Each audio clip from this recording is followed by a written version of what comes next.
Hello everyone, I'm Ashwini Nagare. Welcomes to all in our YouTube channel Maths Data. So here this is channel for the commerce student and for the math subject. So this is our first video for the commerce student.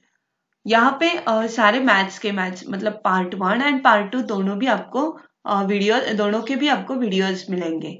So first video आपको part 1 का हम लोग start करने वाले हैं और आज का पार्ट 1 का जो फर्स्ट टॉपिक है मैथमेटिकल लॉजिक उसके कुछ बेसिक थिंग्स हम लोग देखने वाले हैं. So let's move on. So this is our mathematical logic topic. Okay, so चलो इंट्रोडक्शन स्टार्ट करते हैं. इंट्रोडक्शन में देखो, mathematics is an exact science. Every statement must be a precise. There has to be a proper reasoning in every mathematical proof. है ना, ये तो सच है कि हर एक कोई भी प्रूफ है. अभी तक हम लोगों ने तो 9th 10th 11th सब में देखा है, बहुत सारे थ्योरम्स वगैरह देखे, उनके प्रूफ देखे, कैसे वो थ्योरम्स ट्रू है ये हम लोगों को कौन बताता है, उनका प्रूफ बताता है. तो हर एक स्टेटमेंट जो भी मैथमेटिक्स में स्टेटमेंट है या कोई भी सिंपल सी मेथड है, ट्रिक है, उसके हर एक थिंग के पीछे क्या है, बड़ा सा लॉजिक होता है. यस, सो लॉजिक मतलब क्या, एक रीजन होता है जो ट्रूली रीजन होता है. ओके, तो उसको क्या बोलते हैं हम लोग, लॉजिक बोलते हैं. तो ये मैथमेटिकल लॉजिक मतलब क्या, मैथमेटिक्स का रीजन. ओके, तो मैथमेटिक्स का रीजन ऐसे कैसे, तो मैथमेटिक्स के रीजन तो बहुत सारे होते हैं. तो एग्जैक्टली यहाँ पे क्या है, क्या ये मैथमेटिकल लॉजिक है, वो आज हम लोग देखने वाले हैं. तो ये लॉजिक वर्ड कहाँ से आया है पता है आपको? लॉजिक वर्ड ही ग्रीक से आया है. ओके, तो it's nothing but the logos. Okay, तो लोगोस से ये हो गया लॉजिक. तो मैथमेटिकल लॉजिक क्यों है? तो हम यहाँ पे इस लेसन में हम लोग क्या करते हैं, जो भी गिवन स्टेटमेंट्स है, मतलब ये लेसन ही हमें ये सिखाता है. आज का तो जमाना कोडिंग का वगैरह है, तो आपको कोडिंग वगैरह भी पता है. कोडिंग मतलब क्या होता है, कोई भी हम लोग कोड करते हैं मतलब एक कुछ स्टेटमेंट है, सेंटेंस है या कोई भी इंफॉर्मेशन है, उस इंफॉर्मेशन को हम लोग क्या करते हैं, एक सिंपल से फॉर्म में कन्वर्ट कर लेते हैं, है ना. तो उसको हम लोग कोडिंग कहते हैं. तो कोडिंग करना मतलब जो भी ज्यादा एक सेंटेंस ले लो या कुछ भी हम लोग एग्जांपल लेते हैं कि सेंटेंस का एक अच्छा सा लंबा सा सेंटेंस है, उसको मैंने कोडिंग किया. तो कोडिंग करने के बाद मुझे क्या याद रखना है, सपोज मैंने पी कोडिंग किया तो पी याद रखना है ना. वो लंबा चौड़ा सेंटेंस क्या हो जाएगा, कम हो जाएगा. और वो जो पी कोडिंग है मतलब अभी ये सेंटेंस की जो भी लैंग्वेज है वो सारे के सारे पीपल समझ पाएंगे ऐसा नहीं है. लेकिन जब भी मैं कोड करती हूँ मतलब उसको कोडिंग दे दिया, तो coding is the universal acceptor, है ना. तो वो यूनिवर्सल हो गया, सब लैंग्वेज के लोगों को वो क्या होने वाला है, अंडरस्टैंड होने वाला है. तो इसलिए कोडिंग मतलब लॉजिक का बहुत ज्यादा इम्पोर्टेंट है. सो देखते हैं इसके लिए क्या क्या इम्पोर्टेंट है, और भी कुछ टर्म्स एंड कंडीशंस होते हैं वो देखते हैं. सो यहाँ पे दिया है स्टेटमेंट. ओके, स्टेटमेंट अभी क्या है, तो लॉजिक में कोई भी स्टेटमेंट हो, अभी स्टेटमेंट बोलेंगे तो हम लोग को लगता है अरे स्टेटमेंट मतलब क्या, कौन सा भी सेंटेंस है उसको उसमें इतना क्या है, स्टेटमेंट तो स्टेटमेंट है. लेकिन यहाँ पे स्टेटमेंट का मीनिंग थोड़ा अलग है. स्टेटमेंट मतलब क्या होता है, तो कोई भी एक ऐसा सिंपल सा सेंटेंस है जिसमें कोई भी क्वेश्चन मार्क नहीं है या कोई एक्सक्लेमेटरी नहीं है, मतलब कोई भी रिएक्शन नहीं है. ओके, ऑर्डर रिक्वेस्ट नहीं है.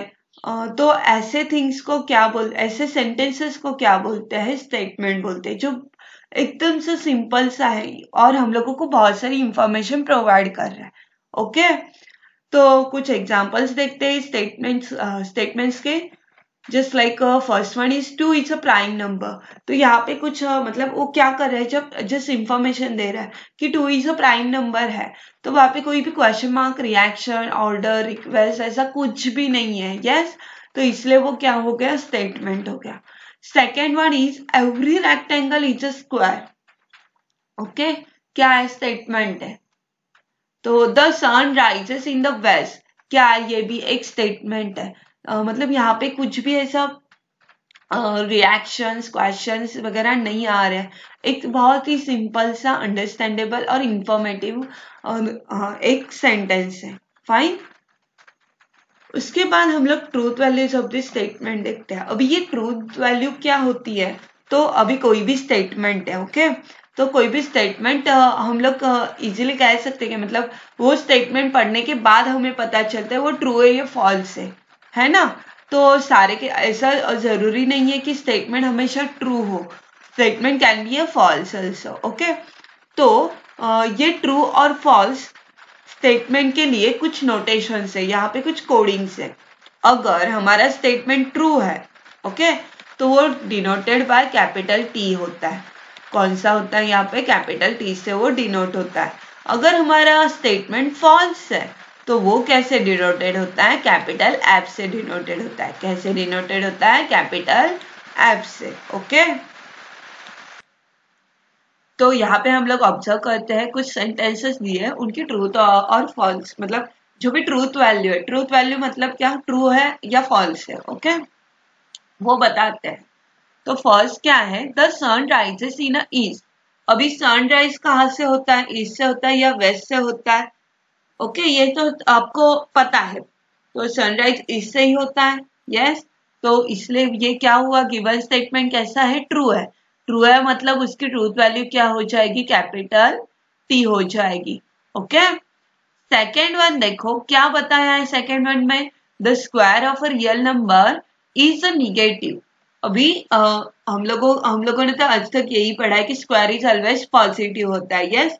लेकिन यहाँ पे क्या बोला है, square of a real number. अभी रियल नंबर कौन सा भी रहने दो, -1 का स्क्वायर भी क्या होता है, 1 ही होता है। -2 का स्क्वायर 4 होता है। मतलब निगेटिव नंबर्स हो गए तो भी उनका स्क्वायर पॉजिटिव ही होता है, यस। लेकिन यहाँ पे क्या दिया है, number the square of the real number is a negative. तो ये स्टेटमेंट क्या है, गलत है, मतलब क्या है, फॉल्स है।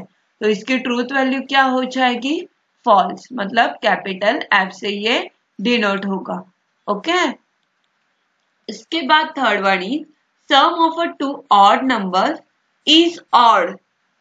अभी एग्जांपल लेते हैं, कोई भी टू ऑड नंबर्स लेते हैं। टू ऑड नंबर के एडिशन कितनी होगी वो देखते हैं, ओके।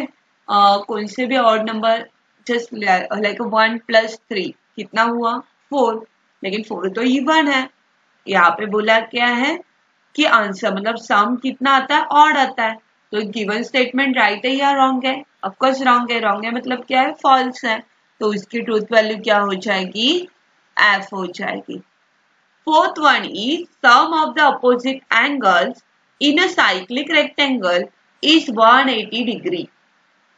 अभी यहाँ पे जो अपोजिट एंगल रहते हैं ना साइक्लिक रेक्टेंगल में, तो उनकी एडिशन कितनी होती है, 180 डिग्री होती है। तो ऑफकोर्स ये ट्रू है, यह है ना, हम लोगों ने ये प्रॉपर्टी पढ़ी है 9th 10th में। तो ये स्टेटमेंट क्या है, ट्रू है।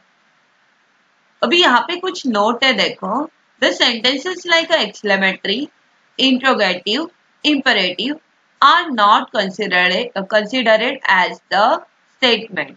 मतलब क्या, एक्सक्लेमेटरी मतलब क्या, इंट्रोगेटिव मतलब क्या, और इंपरेटिव मतलब क्या। तो एक्सक्लेमेटरी सेंटेंस तो आप सबको ही पता होगा, यस।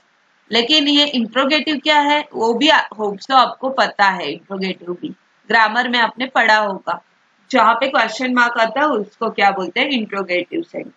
और इंपरेटिव सेंटेंस क्या होते हैं, जहाँ पे ऑर्डर और रिक्वेस्ट ऐसी चीजें आती है, उनको क्या बोल, ऑर्डर आती है, ऐसे चीज मतलब ऐसे सेंटेंसेस को क्या कहते हैं, इंपरेटिव सेंटेंस कहते हैं, ओके। मतलब जहां पे भी ऑर्डर आ रही है तो वो क्या हो गया, इंपरेटिव। तो ऐसे टाइप के मतलब एक्सक्लेमेटरी, इंट्रोगेटिव और इंपरेटिव टाइप के जो स्टेटमेंट है उसको, सॉरी सेंटेंसेस है, उसको नॉट स्टेटमेंट कहते हैं। क्या कहते हैं, नॉट स्टेटमेंट, ओके। तो अभी ये जो ट्रूथ वैल्यूज हमने देखी है ना, ट्रू और फॉल्स वाली, ये सिर्फ और सिर्फ स्टेटमेंट के लिए होते हैं। नॉट स्टेटमेंट के लिए ट्रूथ वैल्यूज नहीं रहती है, बिकॉज दे आर नॉट मतलब अभी एक क्वेश्चन है, ओके। मैंने पूछा कि suppose how are you, this is a question ना। तो हम लोग ये बोल सकते हैं कि ये ट्रू है या फॉल्स है, क्वेश्चन है, वो कुछ भी हो सकता है उसका आंसर। ट्रू फॉल्स नहीं बता सकते, है ना। तो इसलिए उनको क्या नहीं होती है, ट्रूथ वैल्यूज नहीं होती है। समझ में आया। ट्रूथ वैल्यू सिर्फ और सिर्फ स्टेटमेंट के लिए होती है, ट्रूथ वैल्यू नॉट स्टेटमेंट के लिए नहीं होती। और नॉट स्टेटमेंट में कौन कौन आता है, एक्सक्लेमेटरी आता है, इंट्रोगेटिव आता है और इंपेरेटिव आता है। फाइन, तो कुछ एग्जांपल्स देखते हैं इस नॉट स्टेटमेंट के। May God bless you, exclamatory है, यस।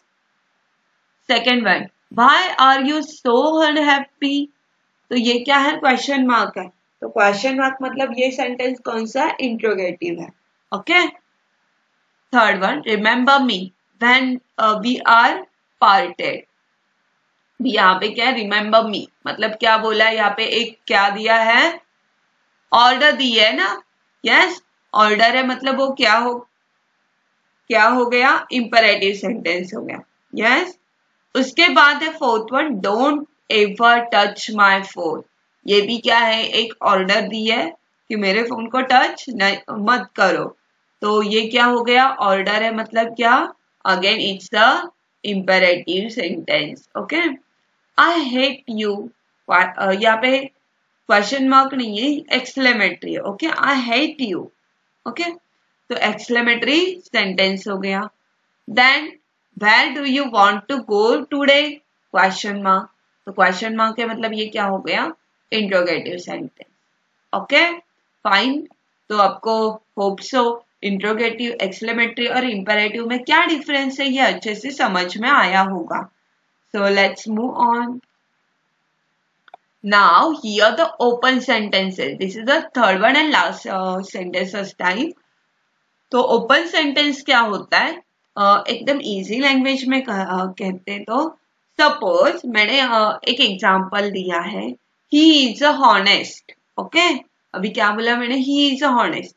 ही कौन है पता नहीं है, हॉनेस्ट है नहीं है पता नहीं है ना, कितना सारा कंफ्यूजन है। ही है, वहां पे मैंने सिर्फ ही इज अ हॉनेस्ट। अभी सपोज मैं बोल रही हूँ, मेरे सामने ही है, तो उसको मैं बोल रही हूँ, मुझे समझ में आ रहा है, लेकिन मैंने कोई और है जो यहाँ पे जिसके बारे में मैं बोल रही हूँ वो खुद प्रेजेंट नहीं है, और तीसरे ही लोगों को मैं बता रही हूँ कि ही इज अ हॉनेस्ट, लेकिन उनको पता होगा क्या वो ही कौन है ना, क्योंकि वहां पे मैंने कोई नाम मेंशन नहीं किया है।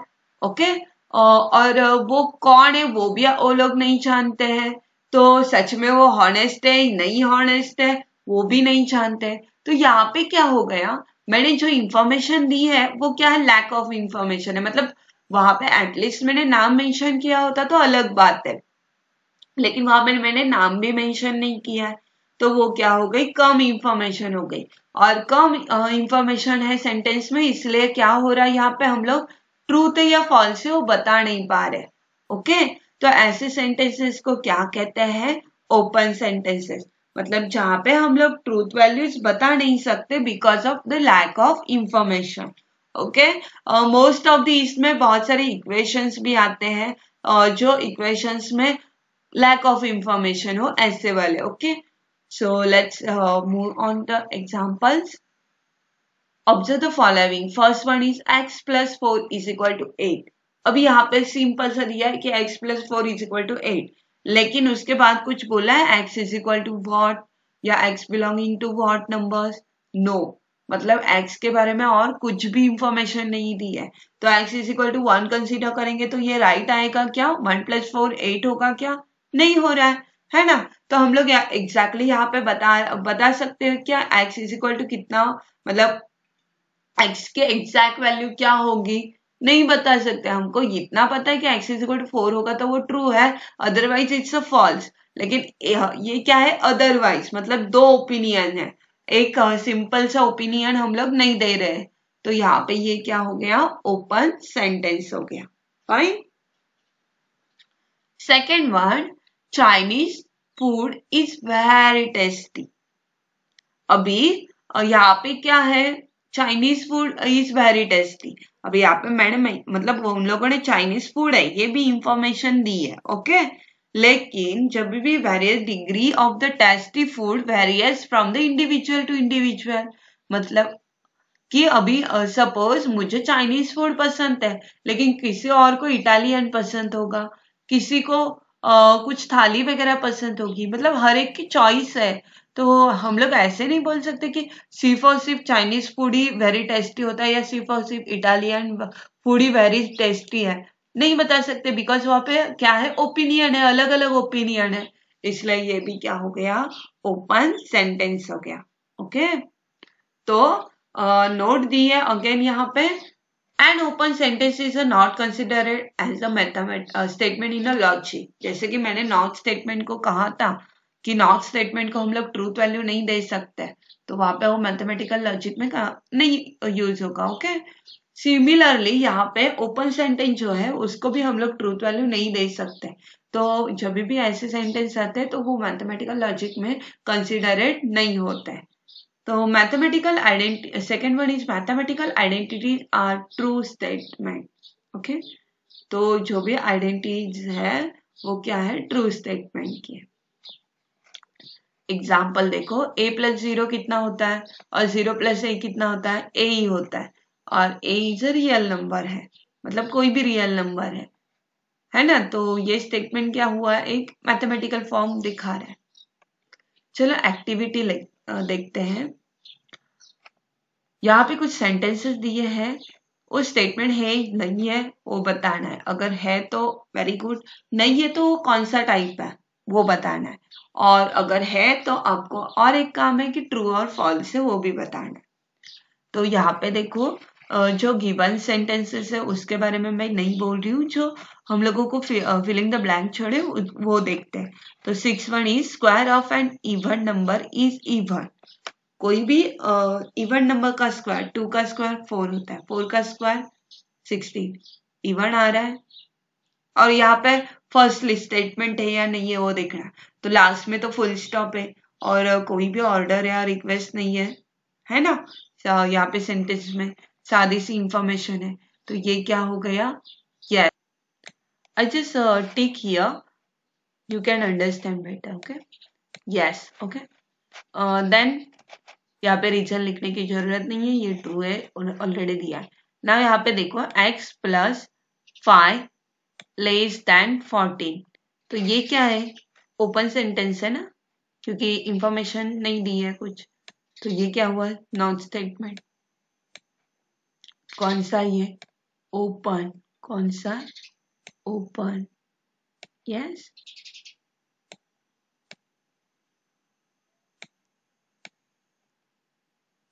तो यहाँ पे ट्रूथ वैल्यू भी नहीं आएगी। 5 is a perfect square, 5 perfect square है क्या, ये स्टेटमेंट है ना, सिंपल सा है, स्टेटमेंट है, तो यहाँ पे तो कुछ नहीं आएगा। यहाँ पे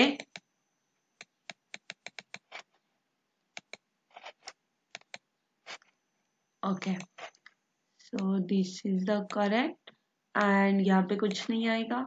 ये ट्रू है क्या, 5 परफेक्ट स्क्वायर है क्या, बिल्कुल नहीं, तो ट्रूथ वैल्यू क्या हो जाएगी, false. Okay, now West Bengal is a capital of Kolkata. Okay, ये भी स्टेटमेंट है, ट्रूथ है फॉल्स से लिखना है आपको। I square is equal to -1, complex number अपने 11th स्टैंडर्ड में पढ़ा है, तो होप सो आपको ये पता होगा, या इट्स अ स्टेटमेंट। ओके, तो आई स्क्वायर क्या है, I square is equal to -1, yes, तो ट्रूथ वैल्यू क्या हो जाएगी। So let's stop here. यहाँ तक आप लोगों को होप सो सारी बेसिक थिंग समझ में आई होगी। अगर आपको कुछ भी सजेशंस हो, so please write down in a comment section, that might be useful for my next video. Okay, and if you have any queries, any doubts in this whole the basic things, then please write down in a comment section, so I can solve your queries, your doubts in a next video. So let's stop here. Please like, subscribe, and share with your friends and family members which are in a 12th standard. Okay, so might be it help to them. So bye bye.